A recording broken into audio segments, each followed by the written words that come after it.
اعوذ باللہ من الشیطان الرجیم بسم اللہ الرحمن الرحیم مثلهم کمثل الذی استوقد نارا، اور ان لوگوں کی مثال اس شخص کی ہے جس نے آگ کو روشن کیا، فلما اضاءت، اور جب روشنی ہوئی ما حولہ اس شخص کے ارد گرد، ذہب اللہ بنورہم، تو اللہ تعالیٰ نے جو لوگ وہاں پر تھے ان کا نور، ان کی آنکھوں کی روشنی واپس لے لی، وَتَرَكَهُمْ فِي ظُلُمَاتٍ، اور انہیں اندھیروں میں چھوڑ دیا، لا یبصرون، اور یہ لوگ بالکل نہیں دیکھ پاتے، صم بکم عمی، اور یہ لوگ بہرے ہو گئے، گونگے ہو گئے، اندھے ہو گئے، فَهُمْ لَا يَرْجِعُونَ، اور وہ کبھی بھی اصل دین کی طرف رجوع نہیں کر سکیں گے۔ اللہ تعالیٰ نے مثال ارشاد فرمائی، اس سے پہلے 3 جماعتوں کا ذکر گزر چکا۔ کچھ وہ لوگ جو اللہ پہ ایمان لائے اور اللہ نے کہا کہ تم لوگ ایسے بن جاؤ کہ ان میں یہ صفات ہونی چاہیے، اور 6 صفات بیان کی کہ اللہ پہ ایمان لاؤ، نماز پڑھو، اس کے راستے میں خرچ کرو، اور جو کچھ بھی ہم نے دیا ہے، دولت ہے، مال ہے، عقل ہے، علم ہے، ان سب چیزوں کو اللہ کی راہ میں خرچ کرو،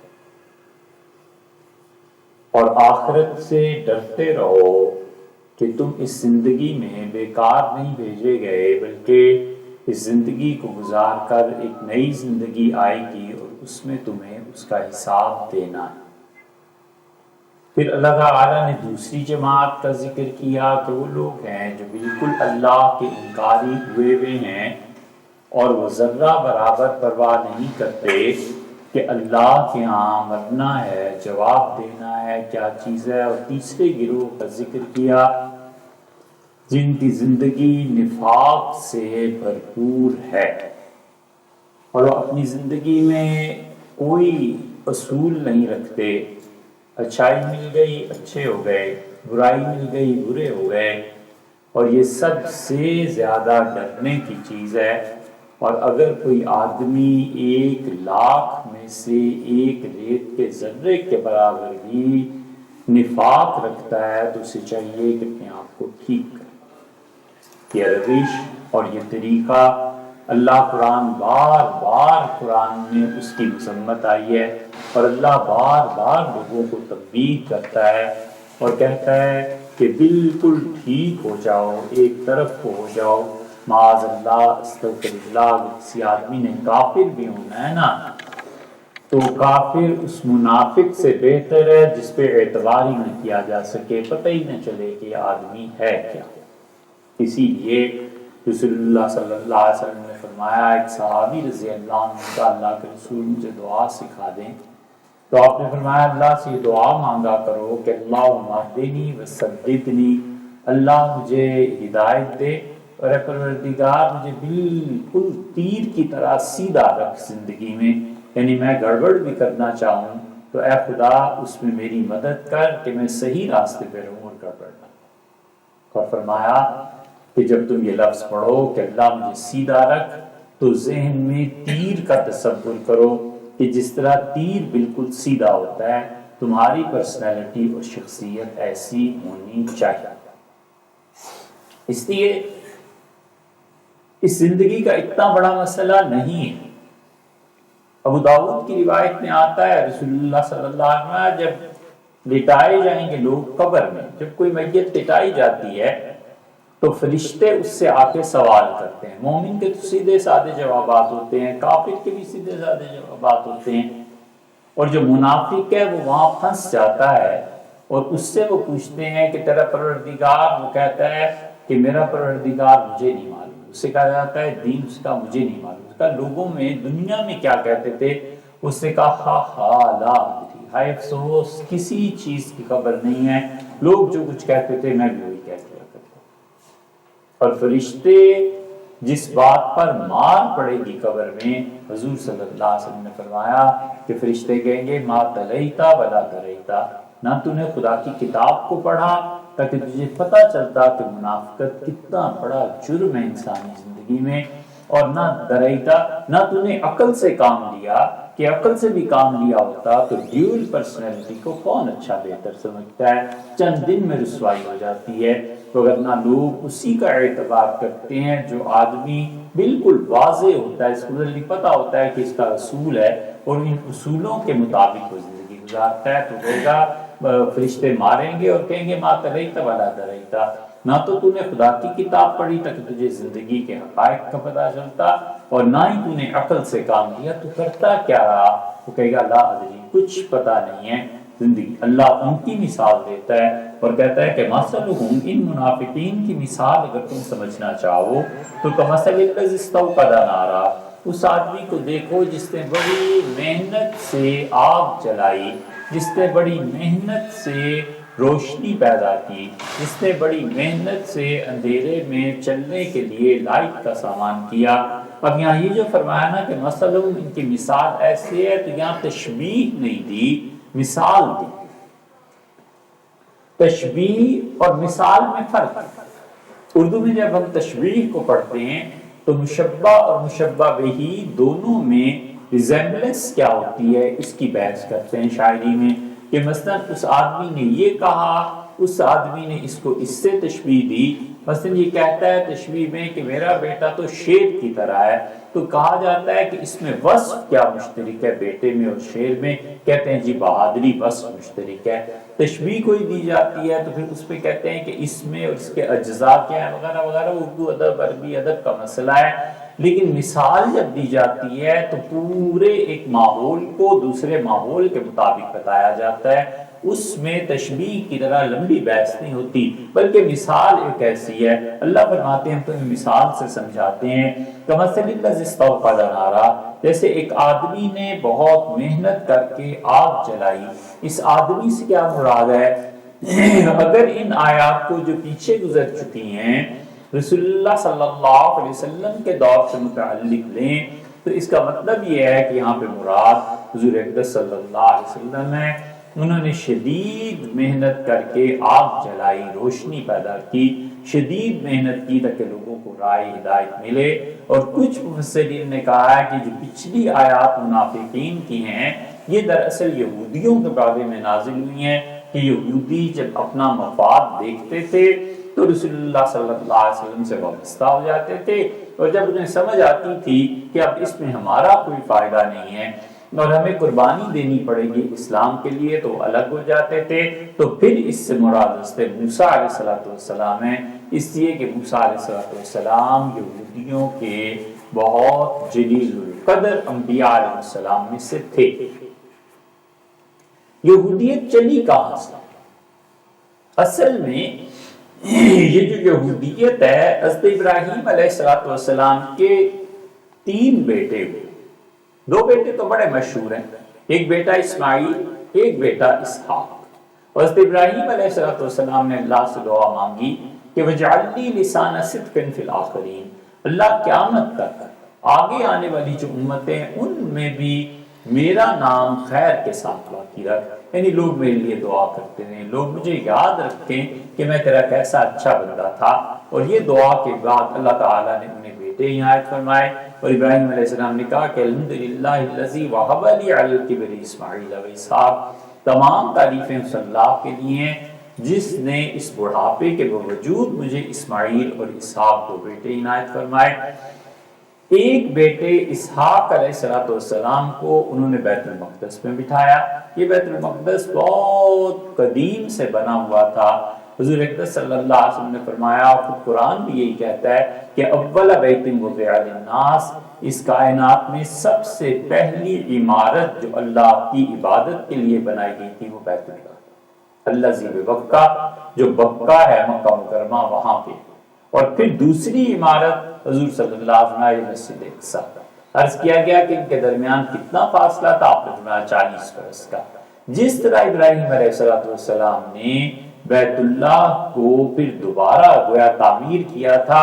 اسی طرح یہ مسجد اقصی، یہ سب چیزیں ختم ہو گئیں، گر گئی تھیں، اور پھر انہیں دوبارہ تعمیر کیا. حضرت سلیمان علیہ السلام نے، داؤد علیہ السلام نے اللہ سے تمنا ظاہر کی تھی، اللہ تعالیٰ نے انہیں اجازت نہیں دی، اور پھر سلیمان علیہ السلام کو اجازت ملی تھی، انہوں نے اسے بنایا تھا. تو اس لیے یہ جو جگہ تھی بڑے قدیم کھنڈرات تھے. سیدنا ابراہیم علیہ السلام نے سلیمان علیہ السلام سے بھی کئی صدیاں پہلے اپنے ایک بیٹے کو یہاں بٹھایا، اسحاق کو، اور اسحاق کو کہا کہ یہاں اللہ نے انہیں پانی دیا، ایک کنواں اللہ تعالیٰ نے انہیں دیا، وہاں پر بیت المقدس میں خدا نے انہیں جگہ دی. خدا نے کہا یہ وہ جگہ ہے جس پہ آ کے دعا مانگنے والوں سے میں راضی ہوں. اور اب تک یہودی وہاں جاتے ہیں، دعا مانگتے ہیں. وہاں بالکل ایک دیوار ابھی تک اس زمانے کی موجود ہے، وہ ٹھیک وہی چیز ہے جو مسلمانوں کے ہاں ملتزم پہ ہے. اور جس طرح ہمارے یہاں حجر اسود لگا ہوا ہے، اسی طرح اس دیوار کو اللہ نے متبرک قرار دیا ہے، اور وہ کئی ہزار سال سے اسی طرح چلی آ رہی ہے. پھر اللہ تعالیٰ نے اسحاق علیہ السلام کو کہا کہ یہاں قربانی کرو. دوسرا بیٹا اسماعیل تھا. اسماعیل علیہ السلام کو انہوں نے چھوڑا جب کہ بالکل بچہ تھا. پھر ہوتے ہوتے ساری تاریخ آپ نے سنی یا پڑھی ہوگی. اسماعیل علیہ السلام کو ابراہیم علیہ السلام نے اپنے بیٹے کو مکہ مکرمہ بٹھایا. اب اسماعیل علیہ السلام کے بعد مکہ میں ان کی نسل پھیلی ہے، نبوت کسی کو نہیں ملی، لیکن یہاں اللہ نے فضل فرمایا اور اسحاق علیہ السلام، پھر ان کے بیٹے یعقوب علیہ السلام کو اللہ نے نبوت دی. اور اللہ نے کہا وہ یعقوب نافلہ، اور ہم تمہیں پوتا بھی دیں گے، اور پوتا تو تمہیں ایسے مفت میں ہی دے رہے ہیں. نفل کہتے ہیں نا زائد چیز کو. اللہ نے کہا ہماری خوشی اتنی ہے کہ تمہیں پوتا بھی دکھا دیں گے. اس لیے یعقوب علیہ السلام، یعقوب کے بیٹے یوسف ہوئے. یوسف علیہ السلام کو بھائیوں نے کنویں میں پھینکا، نکالے گئے، مصر جا کے فروخت ہوئے، مران ہو گئے. یہ ساری تاریخ پتہ ہے. حضرت یوسف علیہ السلام یہ جو مصر پہنچے ہیں، پھر ان کے بھائی آئے اور طویل پورے قرآن میں ذکر ہے اس کا. انہوں نے کہا کہ تم یوسف ہو جسے ہم نے پھینکا تھا، مارا تھا. کہا میں یوسف ہوں، یہ میرا بھائی بنیامین ہے، جاؤ والد یعقوب کو لے آؤ. یہ حضرت یعقوب علیہ السلام فلسطین میں تھے، وہاں ان کے بیٹے یعنی یوسف علیہ السلام کو پھینکا گیا تھا. کنویں سے نکال کے یہ کنویں میں جو انہوں نے ڈول ڈالا اور بچہ نکالا، اس قبیلے نے آ کر انہیں مصر میں بھیج دیا تھا. فلسطین اور مصر قریب قریب ہی ہیں. یعقوب علیہ السلام نکلے ہیں اپنی زندگی کے آخری حصے میں اپنے بیٹے یوسف علیہ السلام کے بلانے کے مطابق. یعقوب علیہ السلام کو یہ تھا، انہیں یہودا کہا جاتا تھا. یہودیوں کا آغاز یہاں سے ہوا ہے. پھر یعقوب علیہ السلام، پھر ان کے بیٹے یوسف علیہ السلام، پھر یوسف کے بیٹے آگے، یہ سلسلہ سارا چلتا رہا یہاں تک کہ حضرت موسیٰ علیہ السلام کے زمانے میں بہت یہودی، تورات کے مطابق 6 لاکھ افراد اس قبیلے میں ہو چکے تھے. ان سب کے جد امجد یوسف اور یعقوب اور ابراہیم علیہ السلام تھے. حضرت موسیٰ علیہ السلام انہیں پھر لے کے چلے ہیں، مصر سے نکالا ہے تاکہ واپس فلسطین ہم اپنے اصلی وطن جائیں، جہاں ہزاروں سال پہلے ہجرت کر کے دادا پردادا ان سے بھی آگے کی نسلیں یعنی یعقوب علیہ السلام نکلے تھے. یہودیوں نے چاہا کہ ہجرت کر کے جائیں یہاں سے مصر سے. فرعون غرق ہو گیا اور یہ یہودی اس وقت نکلے ہیں. 10 قبیلے 11 قبیلے ان کے نکل گئے. 12واں قبیلہ جو تھا وہ کھو گیا. الف جو ہے یہ فارسی زبان میں نفی کے لیے بھی استعمال ہوتا ہے، اس لیے یہ لوگ جب آئے ان کا 12واں قبیلہ جو کراس کرنے کے بعد گم ہو گیا تھا، تو اس کا کہیں پتہ نہیں چلا. یہودی اسے ڈھونڈتے رہے، حتیٰ کہ کہتے ہیں کہ وہ ایران کے بعض علاقوں میں آ کے آباد ہو گئے تھے. یہ ممکن ہے اس لیے کہ اگر پیدل دیکھا جائے تو عراق، ایران، مصر، شام ان ممالک میں فرق ہی کتنا ہے، تو یہ کہیں آ گئے ہوں گے. وہ کہتے ہیں چونکہ فغاں، عربی فغاں جو ہے وہ ان کی زبان میں شرک کے معنی میں استعمال ہوتا تھا، عبادت کے. تو افغان جو بنے ہیں کہ الف بڑھایا گیا، ان لوگ جنہوں نے شرک نہیں کیا. تو افغانستان میں آ کر بسنے والے جتنے قبائل تھے اس دور کے، اب محققین کا خیال یہ ہے کہ یہودیوں کا وہ 12واں قبیلہ ہے جو اس زمانے میں گم ہو گئے تھے. اس پہ بڑے بڑے لوگوں نے کتابیں لکھی ہیں کہ یہودیوں کی اور پٹھانوں کی سرشت ایک ہے. پٹھان جو ہیں ان کی کئی چیزیں، اور عبرانی زبان جو یہودیوں کی ہے، پشتو میں اب بھی وہ کہتے ہیں ہمیں تو پشتو نہیں آتی، ہم نہیں کہہ سکتے، نہ عبرانی آتی ہے، کہتے ہیں عبرانی کے متعدد الفاظ اب تک پشتو میں جو پائے جاتے ہیں، تو یہ وہی یہودیوں کا ایک قبیلہ ہے۔ تو یہودی پورا سلسلہ یہ تھا۔ پھر انہی یہودیوں نے مدینہ منورہ کو اپنا مسکن بنایا، یہی یہودی یمن میں جا کر آباد ہوئے، یہی یہودی پھر افغانستان سے اگر یہ واقعی ہوئے ہیں تو روس چلے گئے، اور رسول اللہ صلی اللہ علیہ وسلم نے یہ بھی فرمایا ہے کہ ایران کا ایک حصہ یہودیوں کے ساتھ مل جائے گا، وہاں پر یہودی آباد ہوں گے، اور فرمایا کہ تم دیکھو گے جو لشکر نکلیں گے آخری زمانے میں، ان میں ایرانیوں کا متعلق فرمایا کہ یہاں سے یہودیوں کا بہت بڑا ایک لشکر آئے گا جو دجال کے ساتھ آ کے مل جائے گا۔ تو جو مدینہ منورہ میں یہودی آ کے آباد ہو گئے تھے، ان کی اکثریت جو تھی اس وقت میں رسول اللہ صلی اللہ علیہ وسلم کے معاصرین یہ یہودی، عیسائی تھوڑے تھے، یہودی زیادہ تھے۔ عیسائی تو اس وقت آئے ہیں جب مکہ فتح ہوا، فتح مکہ کے بعد پھر نجران، یمن کی حکومت صلی اللہ علیہ وسلم کو مل گئی تھی۔ آپ نے یمن کو 5 حصوں پہ تقسیم کر کے 5 مختلف گورنرز لگا دیے تھے۔ سیدنا علی رضی اللہ عنہ تھے، معاذ بن جبل تھے، خالد بن ولید رضی اللہ عنہ کو بھیجا تھا۔ خالد رضی اللہ عنہ کے آدمی تھے، وہاں کی لڑائی ہو گئی، کچھ ہو گیا تو رسول اللہ صلی اللہ علیہ وسلم نے واپس بلایا، اور سیدنا علی رضی اللہ عنہ سے کہا کہ جاؤ اس جگہ کو سنبھالو، لوگوں کو دین کی طرف بلاؤ، اور انہیں کہنا کہ خالد کی وجہ سے جو نقصان ہو گیا ہے میں اس کا پابند ہوں اور ذمہ دار ہوں، اور میں نقصان پورا کروں گا۔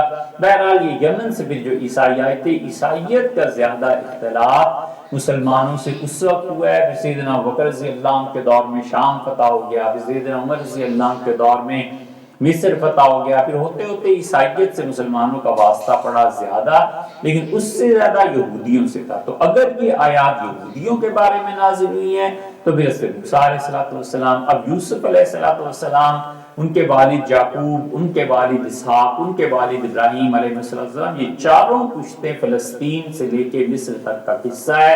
اور پھر یوسف علیہ السلام کی حکومت ہوئی، پھر اس کے بعد موسیٰ علیہ السلام آئے ہیں، اور جب موسیٰ علیہ السلام نکل رہے تھے تو ایک روایت میں یہ بھی آتا ہے کہ یوسف علیہ السلام نے کہا تھا کہ ایک وقت آئے گا جب یہودی یہاں سے ہجرت کریں گے، اور جب تم لوگ جاؤ تو میری تابوت کو ساتھ لے جانا۔ تو کہتے ہیں ان کی تعریف میں بھی ہے، ہمارے یہاں بھی کئی جگہ ہے کہ حضرت موسیٰ علیہ السلام نے حضرت یوسف علیہ السلام کا تابوت نکالا اور اسی کے ساتھ وہ چلے گئے تاکہ فلسطین میں جا کر وہ اسے زمین میں دوبارہ تدفین اس کی کر دیں۔ بہرحال یہ سارے قصے تاریخ اور حدیث کی کتابوں میں آئے ہیں۔ اللہ یہ کہتا ہے کہ مثلهم کمثل الذی استوقد نارا، ان کی مثال ایسے سمجھو جیسے اگر یہ یہودی مان لیے جائیں تو ایک آدمی نے آگ جلائی، موسیٰ علیہ السلام نے بڑی محنت کی اپنی قوم پہ بہت زیادہ، اور رسول اللہ صلی اللہ علیہ وسلم کی طرف اکثر مفسرین گئے ہیں کہ ان کی مثال ایسے سمجھو رسول اللہ صلی اللہ علیہ وسلم کے ساتھ جو منافق شامل ہو گئے ہیں اسلام کی اس تحریک میں، اس شخص نے بڑی محنت کی ہے اور دین سے لوگوں کو روشناس کرایا۔ رسول اللہ صلی اللہ علیہ وسلم 13 برس تک جس چکی میں صحابہ کرام رضی اللہ عنہ پستے رہے ہیں وہ بنیادی طور پر اخلاقیات کی تھی، عبادت کی بعد میں آئی ہے، اخلاقیات پہلے تھے۔ یعنی مکہ مکرمہ میں کیا تھا، 11 سال تک لوگوں نے کوئی زکوٰۃ نہیں دی، زکوٰۃ فرضی نہیں ہوئی تھی مکہ مکرمہ میں، حج کہاں سے کر لیتے، وہ تو بیت اللہ میں مشرکین کا قبضہ تھا، نماز تھی تو 2 نمازیں تھی، ایک صبح پڑھ لی، شام پڑھ لی، یہ تو 5 نمازیں رسول اللہ صلی اللہ علیہ وسلم معراج میں فرض ہوئی ہیں۔ معراج سے پہلے مسلمان 2 نمازیں پڑھتے تھے، ایک صبح کی پڑھ لیتے تھے، ایک شام کی پڑھ لیتے تھے۔ تو مکہ میں تھا کیا، مکہ مکرمہ میں ساری محنت اس بات پر تھی کہ اخلاقیات ان لوگوں کے درست کیے جائیں، بولیں تو سچ بولیں، جھوٹ کے لیے وہ کھڑے نہ ہوں، سچائی کے لیے کھڑے ہوں، صبر کریں، محنت کریں، مجاہدہ کریں۔ یہ سب چیزیں جو تھی انسانی اخلاقیات پر مبنی تھی، اور وہ اتنی اچھی کریم بن گئی رسول اللہ صلی اللہ علیہ وسلم جب آپ مدینہ منورہ پہنچے ہیں تو یہ لوگ بالکل نکھرے ہوئے ہیرے تھے، کوئی آدمی اس کے کریکٹر میں کوئی جھول نہیں تھی، کوئی جھوٹ نہیں بولتا تھا، کوئی غلط بات نہیں۔ حضرت انس رضی اللہ عنہ کہتے تھے ہمیں پتہ ہی نہیں ہوتا تھا کہ جھوٹ دنیا میں کوئی چیز ہے بھی یا نہیں ہے، یہ تو پھر بعد کے دور میں جھوٹ آیا، ورنہ رسول اللہ صلی اللہ علیہ وسلم کے دور میں ہم جانتے ہی نہیں تھے کہ کوئی جھوٹ بھی بولتا ہے۔ اتنے اچھے لوگ، اس لیے اللہ کہتے ہیں کہ نبی صلی اللہ علیہ وسلم محنت کر کے آگ روشن کی، تاریک رات ہے، کسی کو کچھ سجھائی نہیں دے رہا، انہوں نے آگ جلائی، فلما اضاءت ما حولہ، اور جب اس آگ نے گرد و پیش کے ماحول کو روشن کر دیا، رسول اللہ صلی اللہ علیہ وسلم ارد گرد وہ نور پھیلا، وہ روشنی پھیلی، قرآن نازل ہوا، خود نبی کریم صلی اللہ علیہ وسلم کو احکامات کیے گئے، مدینہ منورہ میں پہنچے تو ایک طرح سے ریاست کی بنیاد پڑ گئی۔ اور مدینہ منورہ جب آپ پہنچے ہیں تو بہت بڑی چیز یہ ایک ہو گئی تھی کہ اوس اور خزرج یہ دونوں قبائل، یہ اوس اور خزرج بڑے مشہور قبائل تھے مدینہ منورہ میں، اور رسول اللہ صلی اللہ علیہ وسلم کے ان کے ساتھ چند در چند رشتے تھے، اور رشتوں کا آغاز بہت قدیم سے ہوا تھا۔ حضور صلی اللہ علیہ وسلم کے پردادا یعنی عبداللہ کے والد عبد المطلب کے والد ہاشم جو تھے، انہوں نے وہاں سے شادی کی تھی۔ پھر ہاشم نے جب شادی کی اور وہ خاتون مکہ مکرمہ میں آئیں تو ان کے اور گہرے تعلقات ہو گئے۔ اب عبداللہ جو تھے ان کی دادی گویا وہاں کی تھی، تو عبداللہ کے والد عبد المطلب جو تھے انہوں نے بھی چاہا کہ وہاں شادی کریں، تو ہاشم نے اپنے بیٹے عبد المطلب کی بھی شادی وہیں سے کرا دی، پھر عبداللہ کی شادی آمنہ سے بھی وہیں ہو گئی۔ پھر رسول اللہ صلی اللہ علیہ وسلم جب گئے ہیں تو ان سارے واقعات کو تقریباً 1 صدی گزر چکی تھی۔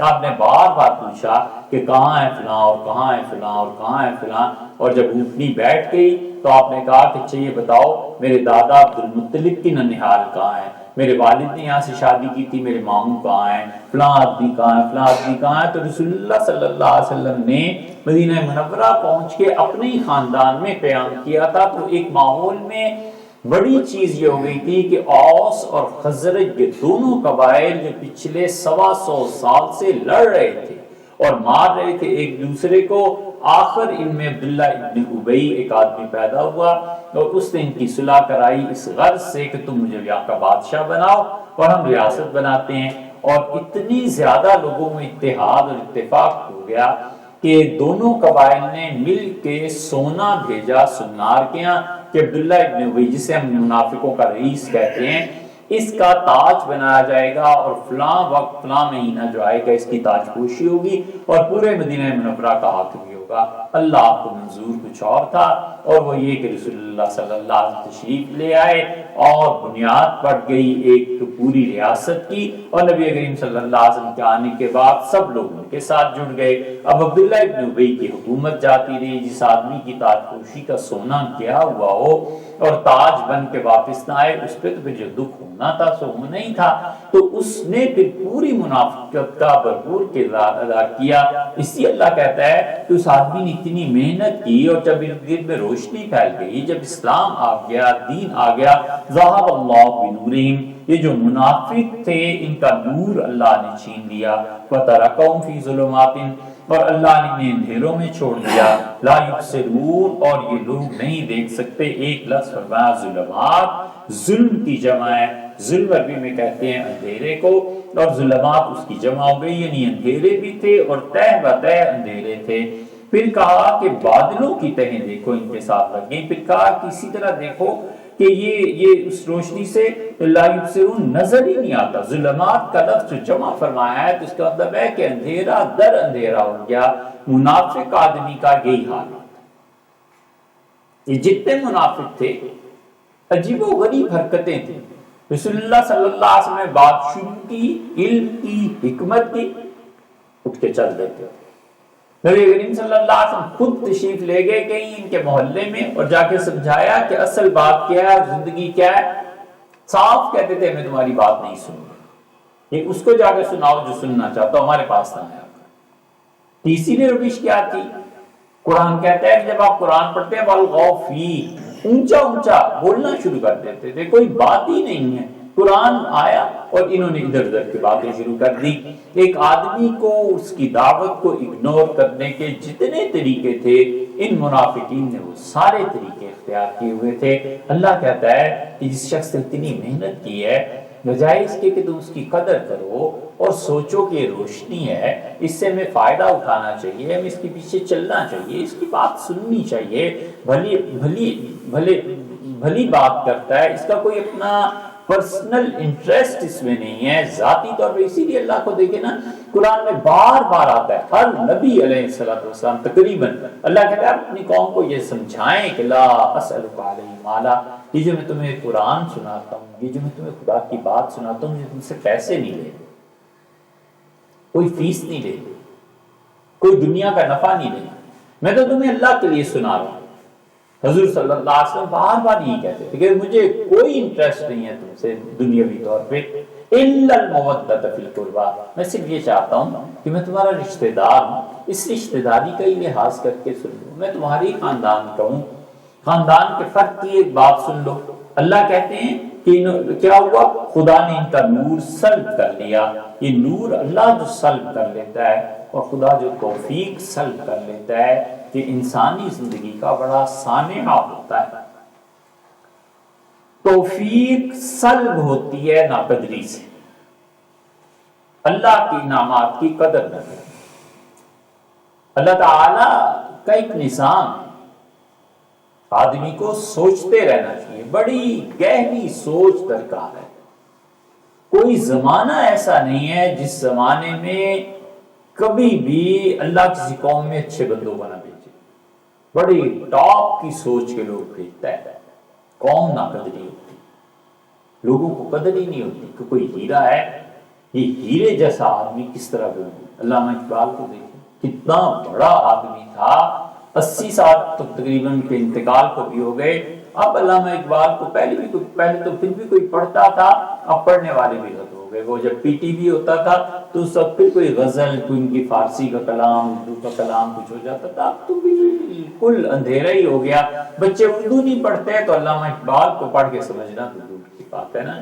اس لیے وہ کیوں علامہ اقبال کو اللہ نے بھیج دیا، کیوں ان لوگوں کو خدا نے بھیج دیا، پھر ایک اور لیڈر، آپ سیاست ہے، آپ جس کو بھی لیڈر اپنا سمجھتے ہو، لیکن یہ اللہ اس لیے کرتا ہے کہ قیامت میں اگر ہندوستان کے مسلمان کہیں کہ اللہ کوئی راہ دکھانے والا نہیں تھا تو اللہ علامہ اقبال کو کھڑا کر دے کہ یہ بندہ بھیجا تھا، پھر تم نے کیا کیا، کوئی قدر کی تم؟ علامہ اقبال کی زندگی کو آپ پڑھیں، ایک مثال دے رہے ہیں ہم سمجھنے کے لیے کہ اس شخص کا حال یہ تھا کہ 1930 کا پنجاب، 1930 جب ہندو مسلمان سکھ سارے اکٹھے رہتے تھے، انگریزوں کا زمانہ تھا، سستا زمانہ تھا، لاکھوں مسلمانوں، لاکھوں روپے کے مالک تھے مسلمان۔ علامہ اقبال نے کہا لاہور میں ایک اکیڈمی بنانا چاہتا ہوں، اور میں یہ چاہتا ہوں کہ اسلامی قانون کو جدید تقاضوں کے مطابق بنایا جائے، جو قانون فقہ کا ہے، کتاب و سنت ہے، اس کو نئے سرے سے ترتیب دو۔ وقت بڑا بدل گیا، کہتے رہ گئے، پیسے نہ ہوئے، حتیٰ کہ 50 سال سے جب زیادہ ان کی عمر ہو گئی تقریباً، تو انہوں نے کہا اب مجھ سے عدالت نہیں جایا جاتا۔ میرا طریقہ رہا ہے کہ پہلے 10 دن جو مقدمے آتے ہیں مہینے کے شروع میں بس وہ لے لیتا ہوں، پھر میں مقدمے نہیں دیتا، اس سے جو فیس آپ کیا گھر کا گزارا چلتا ہے۔ اب جاوید اقبال فلانا یہ بچے بڑے ہو گئے ہیں، پیسے کی زیادہ ضرورت ہے۔ علامہ اقبال جیسے غیور آدمی کو اخبار میں اشتہار دینا پڑا کہ مجھے 500 روپے ہر مہینے مل جائیں تو میں اپنا کام کرتا۔ اب بھی کسی سے پوچھو اخبار میں اشتہار دے، غیرت سے مر جایا کبھی اشتہار نہ دے، 500 روپے اگر مجھے مل جایا کریں تو میں مسلمانوں تمہاری خدمت کرتا رہوں۔ نظام حیدرآباد نے اس اشتہار کو دیکھا تو بڑے پریشان ہوئے، ان کا فوراً لکھو کہ 500 روپے یہ بھی کوئی بات ہے، آپ ہم سے کہتے ہیں 500 روپے۔ بھوپال کے نواب صاحب ان کو فوراً لکھو علامہ کو۔ علامہ اتنے بے نیاز طبیعت کے آدمی تھے کہ سر سید کے پوتے سرراس مسعود نے لکھا ہے کہ 500 روپے کے جب بھوپال سے آفر ہوئی تو علامہ نے لکھا کہ حیدرآباد والوں نے 500 روپے مجھے دینا منظور کر لیے ہیں، ابھی اور پیسے لے کے میں کیا کروں گا، شکریہ ادا کیجیے، بھوپال کی رقم نہیں چاہیے۔